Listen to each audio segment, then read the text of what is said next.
this is an iHeart podcast. Guaranteed human.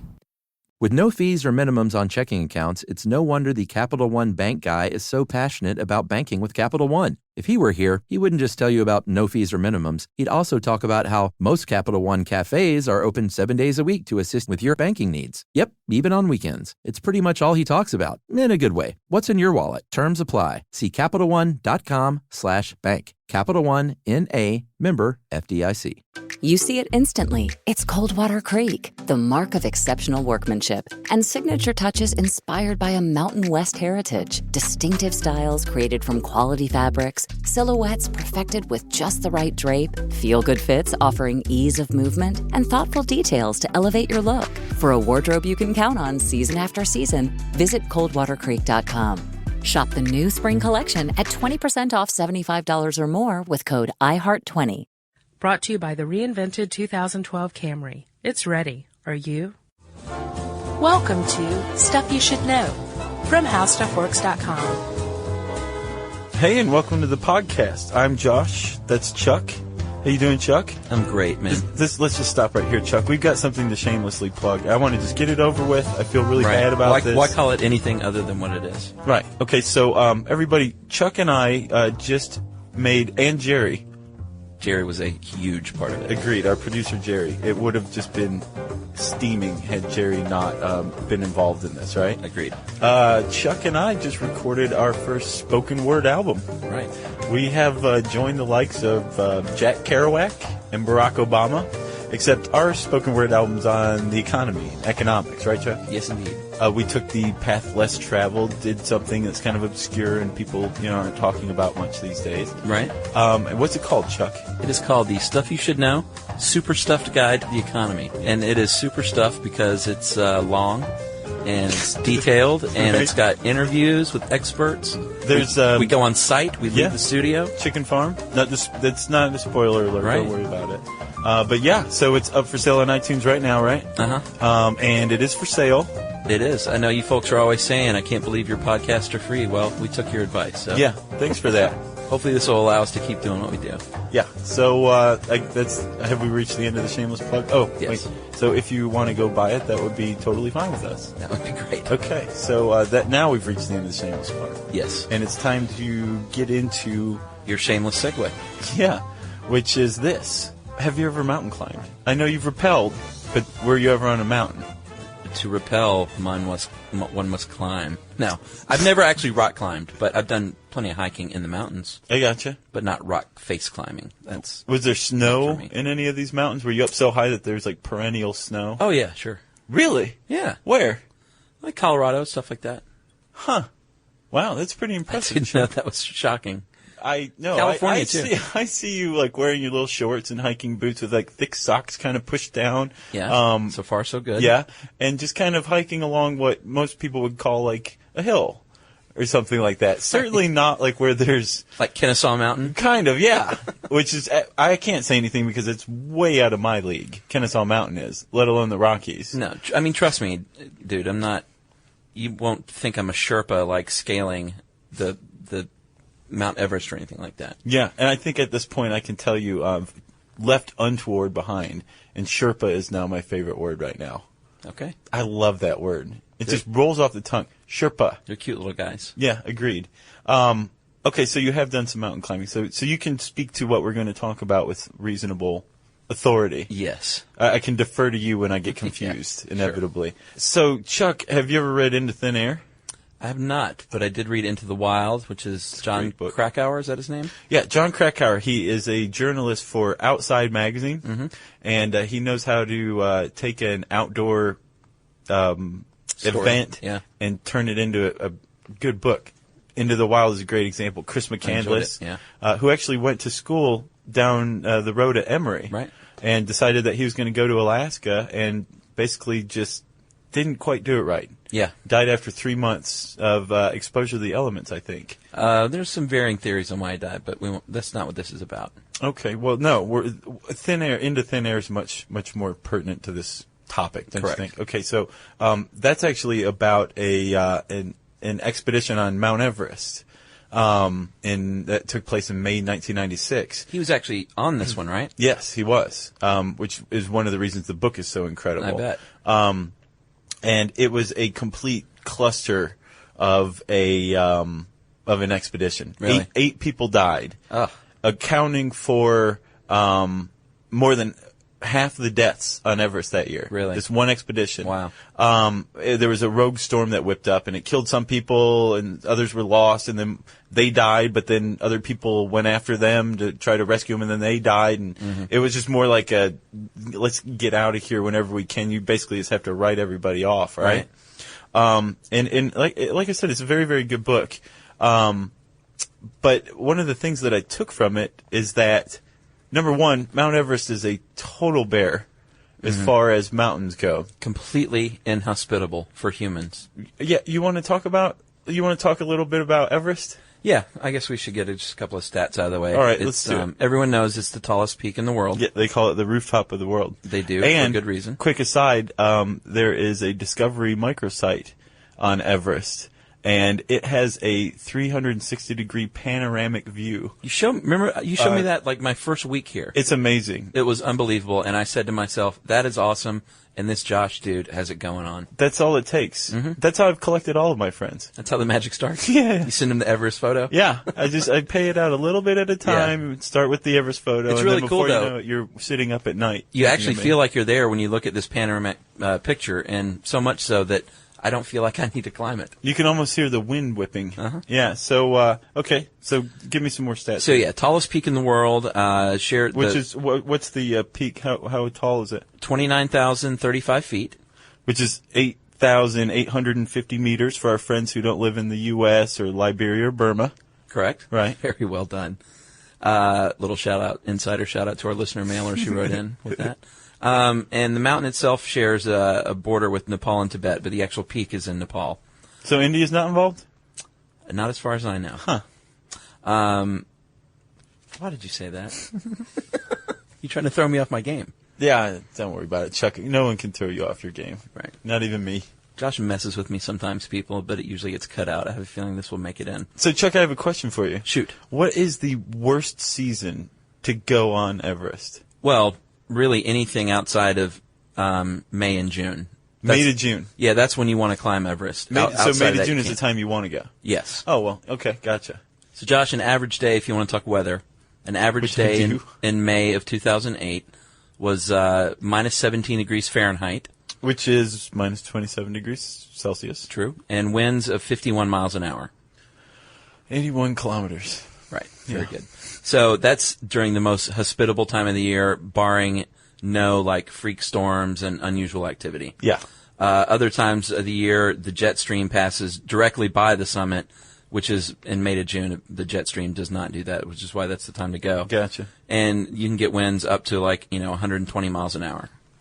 And I've minus heard 118 100 miles an hour, which would be 189 kilometers an hour. And minus 100 degrees Fahrenheit. Which is minus 73 degrees Celsius. Right. So you cannot imagine. Have you ever been up in a tall building? Yeah. In the wintertime? No. Outside? No. Okay. I climbed the Empire State Building. Like you, Chuck. There's no mountain climbing. Certainly no Colorado hiking. No tall buildings in the wintertime. Right. But you've been to Malta. That is true.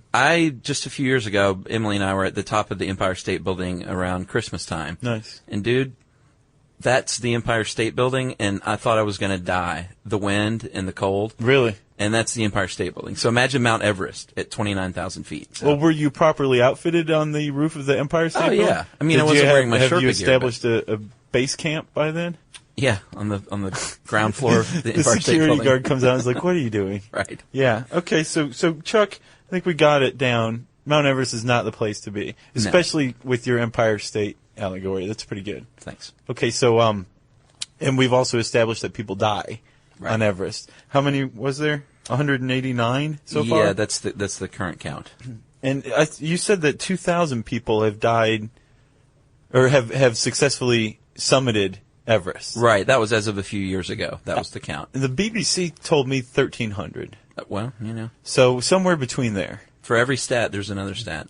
when it comes to stuff like this. An equal and opposite stat. Like some guy might have snuck up to Everest and not officially logged it with the BBC, you know? Well, the problem is that if you die on Everest, apparently you stay on Everest. Pretty much. Yeah, which is what your article's about, right? Yeah, it's much. It's a suicide mission to try and bring a body down from the death zone, and the death zone is above 26,000 feet. That's like the final area above the final base camp where you go to reach the summit, and that's where most people die. Okay. And not everybody who's died on Everest is still there, but a significant portion is. Like of the 189, there's 120. And also, we should probably say, before you sharpen your pencils and email us, we're working off of what, like 2004 stats right here? Yeah. So at least several people have died since then, I think. I know at least one guy died in 2006 on Everest. Right. The thing is you can't even bring your oxygen canister down. No, Obviously, it's a trash zone. A dead person and an oxygen canister, not the same thing, but it kind of puts it in perspective. Right. Like, you are going up there and getting back down, and you're lucky to escape with your life, basically. Exactly. Yeah. And from what I've read and had been described to me, to try and bring a body down is a suicide mission for everyone involved. So it's like, you can't save this person because you put your entire crew at risk. So you just have to march on. Right. Now, that's kind of the predominant view of people who climb Everest. But it seems like it's starting to change. Like, technology's advancing enough, and people's gear and oxygen equipment, it's getting good enough so that sentiment is almost being outlived. It's already been outlived. Obviously, Sir Edmund Hillary is the guy who summited Everest for the first time. Right. With, Although there are debates about that, too. Did they think Norgay beat him?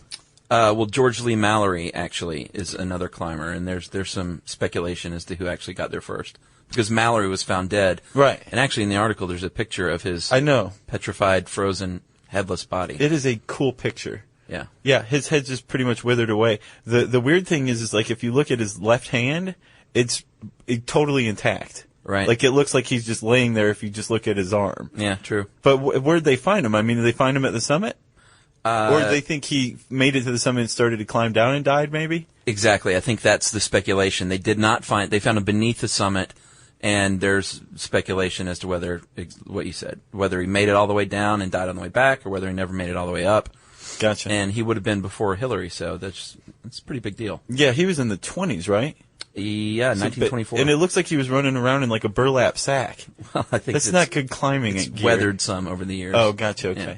Well, either way, the first person to document their place at the top of Mount Everest is Sir Edmund Hillary. And his Sherpa. He did it with Nepalese Sherpa Tenzing Norgay. Right. Who's just got the best name. Yeah. He's got Sherpa right there, and then Tenzing and Norgay. I love that guy's name. That's your fake name when you check into hotels, isn't it? Tenzing Norgay.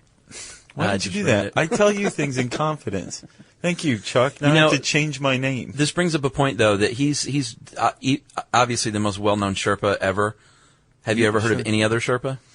I have, but I never retain their names, like Tenzing Norgay. Well, they get a raw deal, is my point. Like, you always see the guy, you know, the white dude in the JanSport North Face gear, right? Sure. On top of Everest, and you don't see like there's like two Sherpas. Yeah, the two Sherpas like on the outside of the frame. Yeah, it's their third trip up that week. Yeah. You know, they're like big deal. Did you ever see that episode of The Simpsons where Homer climbs Mount Springfield? Yes. And these two Sherpas are like doing cartwheels on the way down and dragging him up while he sleeps at night. Yeah. Yeah. I imagine that's probably. I think it's a thankless job, is what I'm saying. Yeah, I think I'm with you.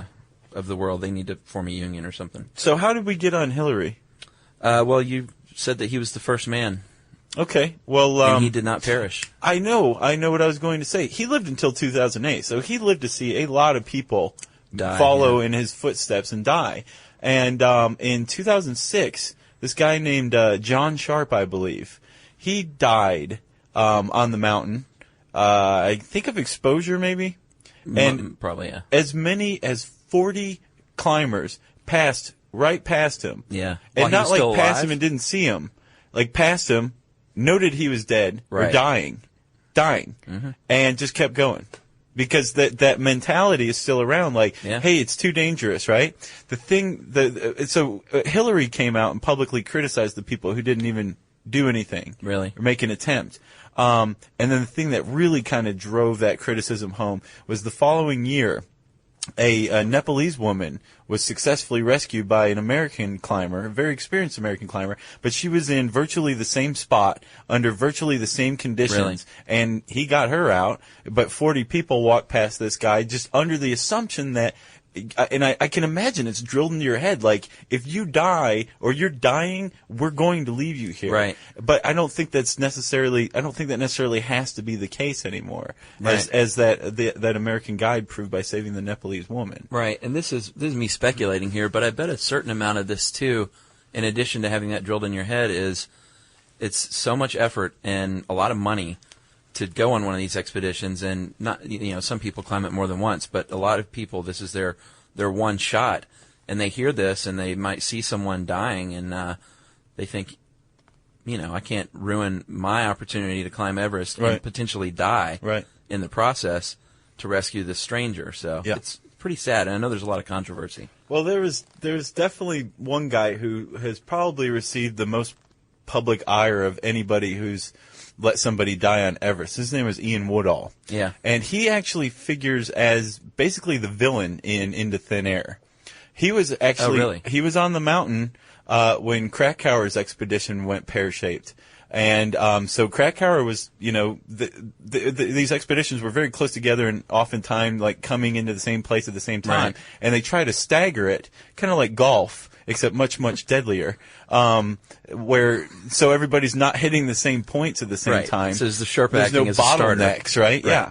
Well, Woodall apparently was not down with waiting for anybody. I think his famous quote in the book is, "We'll make it to the top anytime we damn well please," or something like that. Interesting. So he's unwilling to coordinate with other expeditions. He wouldn't allow another expedition, I think Krakauer's expedition, to use his radio to call for help for whatever reason. I don't remember. I read the book like a decade ago. Right. But Krakauer definitely doesn't like this guy, and basically, if he doesn't say in so many words, he insinuates that this people died on the mountain because of this man's action or inaction, right? Right. So, and there was actually another climb that Woodall went on, where he was with a dying woman. He and his partner, Kathy O'Dowd, his wife actually, I think they're climbing partners as well, were going on their initial ascent, right? Right. And came upon a woman. And what is her name?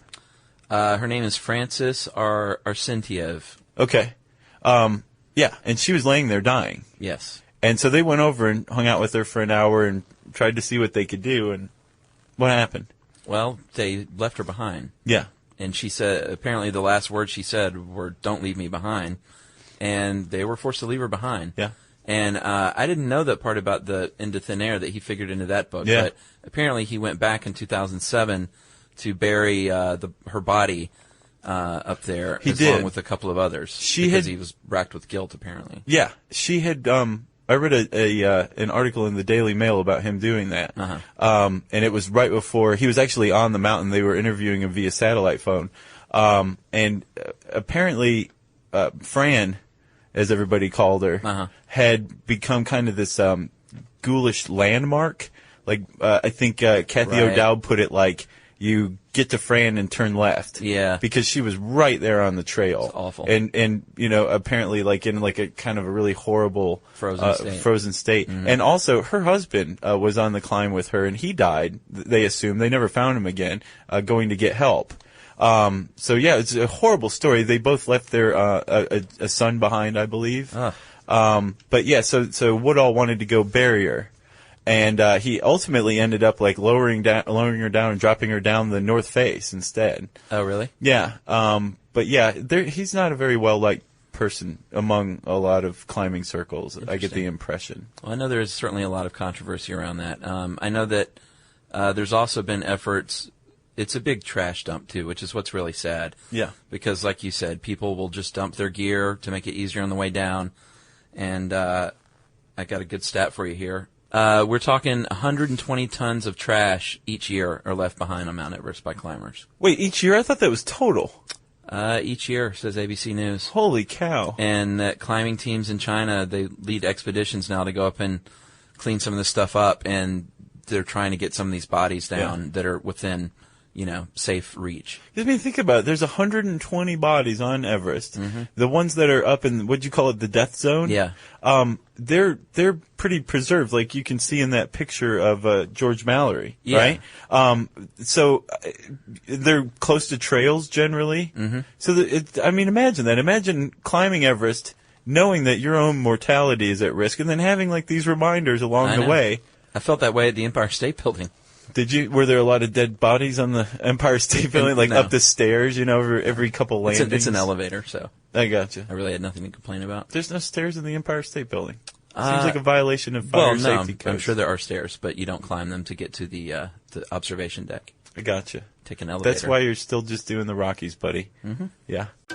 You see it instantly. It's Coldwater Creek, the mark of exceptional workmanship and signature touches inspired by a Mountain West heritage. Distinctive styles created from quality fabrics, silhouettes perfected with just the right drape, feel-good fits offering ease of movement, and thoughtful details to elevate your look. Coldwater Creek's authenticity is embodied in every piece, embracing its confident spirit that carries through to today. Discover Coldwater Creek clothing, designed to fit your life the way you want. For a wardrobe you can count on season after season, visit coldwatercreek.com.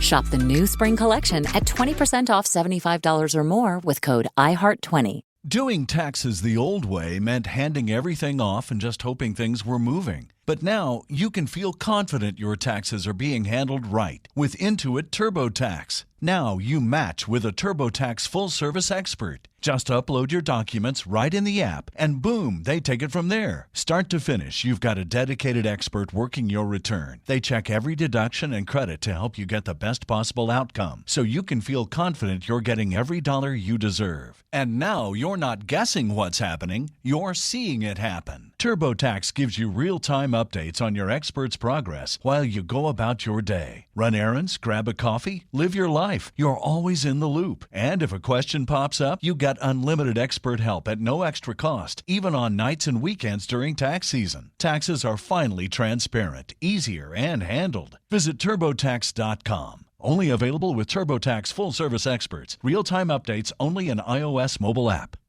So, okay, well, Chuck, I guess we've answered that question. 120 dead bodies, hopefully less as they retrieve them, if they can retrieve them.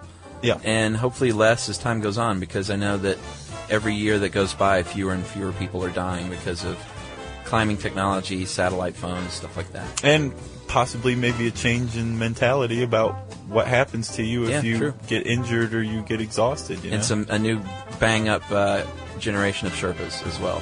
Yes, there are no Tenzing Norgays, though. He's the one. Yeah, last of a breed. Yeah. Well, again, thank you for listening to that. Are there dead bodies on Mount Everest? You can read more about it. It's a Chuck article, which means it's the mark of quality. You can type in dead bodies, Mount Everest, and it's going to come up in our handy search bar on howstuffworks.com. And while I'm sitting here thinking about a new pseudonym to come up with when I check into hotels, right? Chuck's going to talk about our blog. Yes, our blog is up. It's been up for a little while now, and we've gotten some of you fine folks leaving comments, and we'd like to see more of it. And I just want to say, every Friday I do a little podcast recap on the blog, where we just mention the shows that were released that week, and that's a good chance for you guys to chat with us about it. If you have any comments about that week's show, we log on, we'll answer you back, we'll answer your questions, and it's a good way to reach us. You want to mention the cartoon?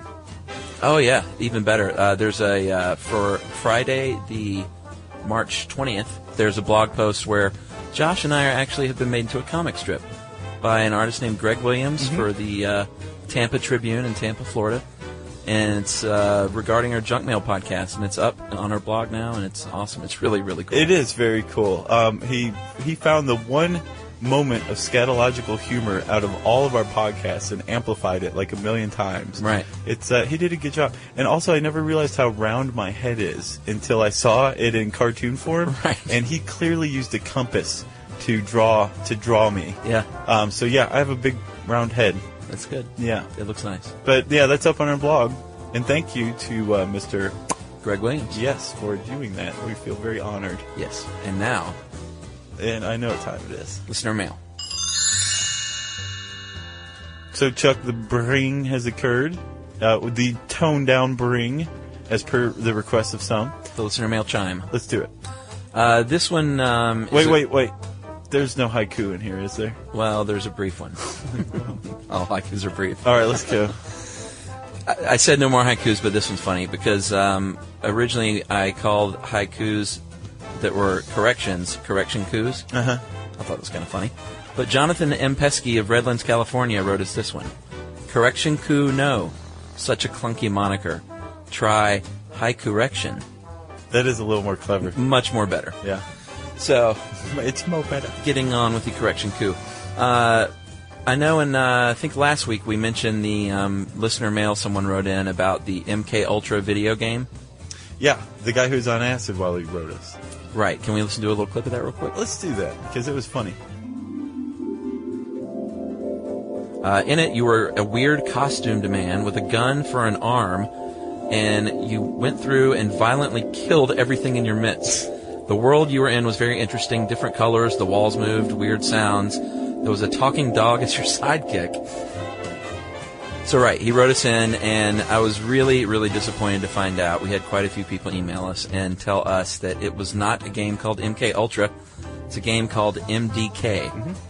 And while there was a weird costume man with a gun on his hand, and a talking dog, and lots of weird, trippy things, and dark sense of humor, it apparently had nothing to do with MK Ultra. No. So I was disappointed to learn that, but I want to thank Rue from Atlanta, Yes. Ali, Itezadaka, You'd think you'd practice this. Ali, that's not bad, No. Robbie, Yeah. Alejandro, Okay. Charlie, and Michael, Wow. and they all are video game guys, I guess, and they wrote in to tell us that they had played MDK. It was a PC game, and it looked pretty cool. I looked at it on YouTube. I haven't seen it yet. Yeah, it's pretty rad, but there's no MK Ultra going on. Well, thanks to everybody who wrote in.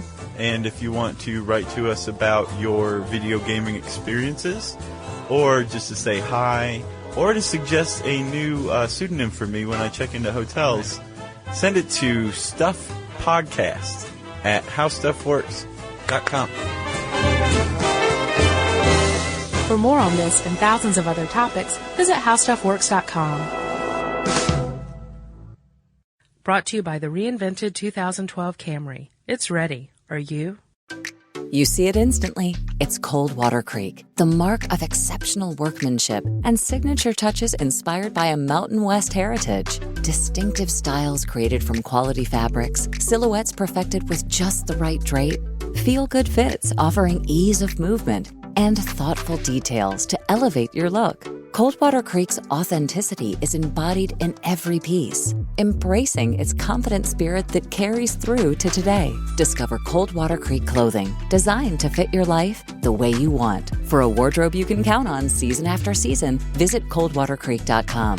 Shop the new spring collection at 20% off $75 or more with code IHEART20. This is Julian Edelman from Dudes on Dudes with Gronk and Jules. Sunday mornings, I've got my game day ritual. Coffee, Lucky Socks, and now new morning Uncrustable sandwiches. It's all about that 12-gram protein boost with the new Uncrustables, bright-eyed berry or up and apple flavors. Bright Eye Berry's got a feisty receiver energy. Up and apple, your classic do-it-all tight end.